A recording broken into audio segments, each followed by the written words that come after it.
Hey, before I begin, if you'd like to win a Steam key for this game, please just leave a comment below saying what it is about the game that you think you'd like. Hello there, going to be taking a look today at Starion Tactics, developed by CoinCo Games and released on September 5th of 2014.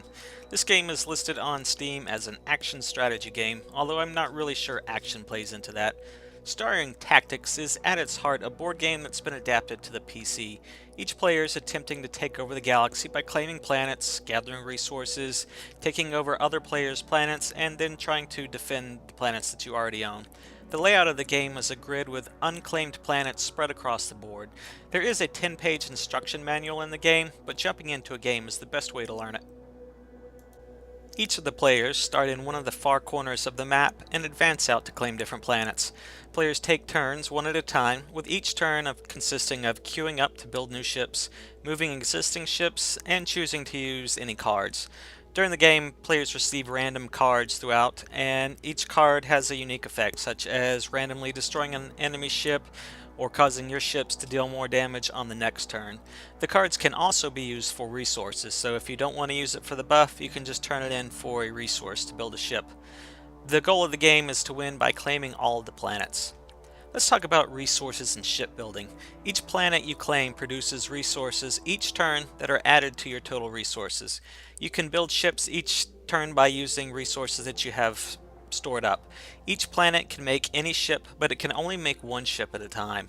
Building ships can also take more than one turn, depending on how strong you want this ship to be.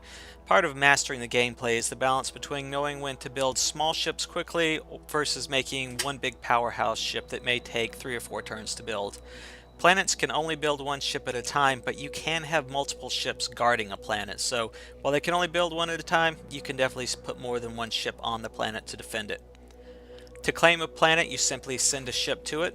If nobody else has a ship on the planet, it's automatically claimed as yours, and it starts generating resources for you next turn. There is only one resource, but it's pooled together. So if you have a planet that gives you 5 resources, but you've got 45 in total, you can use those 45 resources on any planet you have. You're not restricted to using it just on the planet it came from. If you move to a planet and there are enemy ships already there, then a battle takes place. Combat is automatic. The gameplay is essentially you see both of your ships over the backdrop and dice are rolled, and that's how the damage is determined. And the damage is random, so just because you have a better ship, it doesn't necessarily mean that you're going to win. It's just the odds are slightly more in your favor. Claiming some planets will award you with an artifact which can provide different benefits such as a resource or combat buff, and those resources or buffs stay with you the whole game. The only problem is the game doesn't do a great job of showing you what the artifact does after the first time. So an opponent gets the buff, you see the card, you see what it does, and then after that the game doesn't show it to you again. So you have to remember, well, this enemy, he's got +2 to attack. So I wasn't crazy about the way they implemented that. I played a 2v2 game on a medium-sized map with all the other players being controlled by the computer.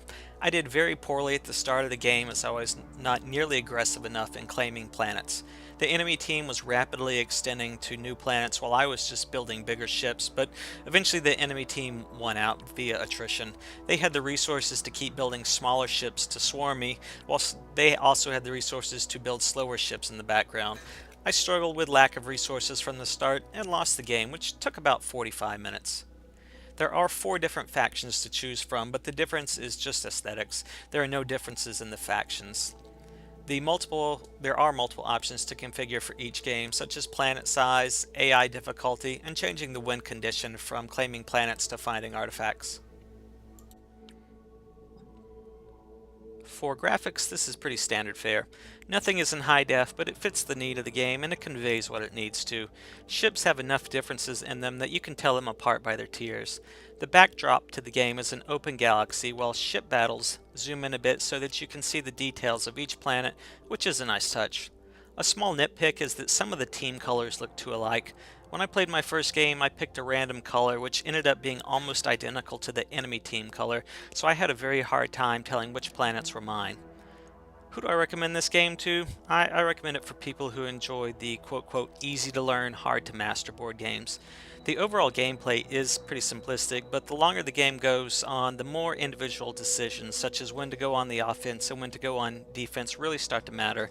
Once all the planets are claimed and there are a lot of ships and resources to manage at once, so I would say it would definitely have to be for someone who does enjoy some heavy micromanagement. Is this a game I'll keep playing? No, probably not. I appreciate it for what it is, but I'm just not smart enough to grasp the strategy of the endgame, and I found the individual game links to go on a bit longer than I would like.